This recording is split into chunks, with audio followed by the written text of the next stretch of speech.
Nicolas, le gouvernement commence à lever le voile sur ses projets en matière de compétitivité. Jean-Marc Ayrault s'exprime donc aujourd'hui à l'occasion de la visite d'un institut de recherche près de Nantes. Voilà, c'est le début de la séquence politique sur la compétitivité. C'est quoi la compétitivité d'une entreprise? C'est lorsqu'elle arrive à se tailler une place sur le marché, soit par les prix, exemple Dacia dans l'automobile, soit par les produits, exemple Apple bien sûr dans la téléphonie, ou encore Hermès dans le luxe.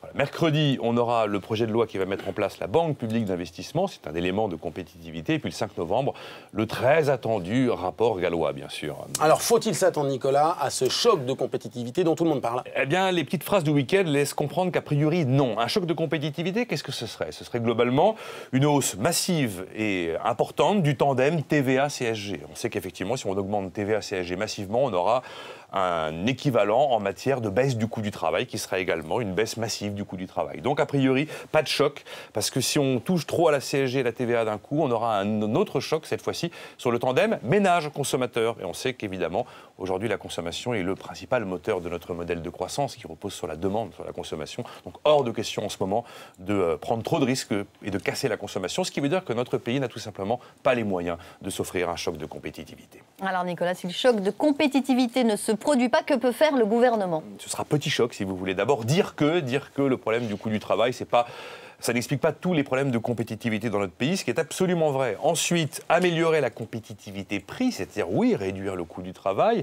mais en faisant des petites baisses progressives de TVA, enfin des hausses progressives de TVA, de CSG, également des taxes écolo, pour aboutir à une baisse progressive et lente, donc, du coût du travail. Ensuite, inciter à améliorer la compétitivité hors prix sur les produits, embellir le produit, mais là on ne peut qu'inciter, car ce ne sont pas des décisions politiques qui vont améliorer la compétitivité hors prix, c'est l'ensemble de l'écosystème qui fait globalement que mon produit est mieux que celui du voisin, c'est-à-dire que ça se joue sur l'innovation, sur la recherche, ça va jouer sur la qualité de mon produit, ça va jouer sur la performance de mon produit, ça va jouer aussi sur le design.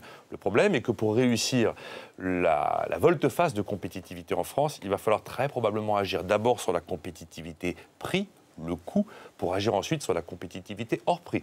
Pour agir sur la compétitivité hors prix, il faut avoir des marges de manœuvre pour investir. Aujourd'hui, les entreprises n'ont pas assez de marge, ne sont pas assez rentables, donc il faut restaurer la rentabilité des entreprises, les assainir financièrement. Et une fois qu'une entreprise est assainie financièrement, là, elle aura peut-être effectivement les moyens d'investir de l'argent dans ce qu'on appelle la politique de l'offre.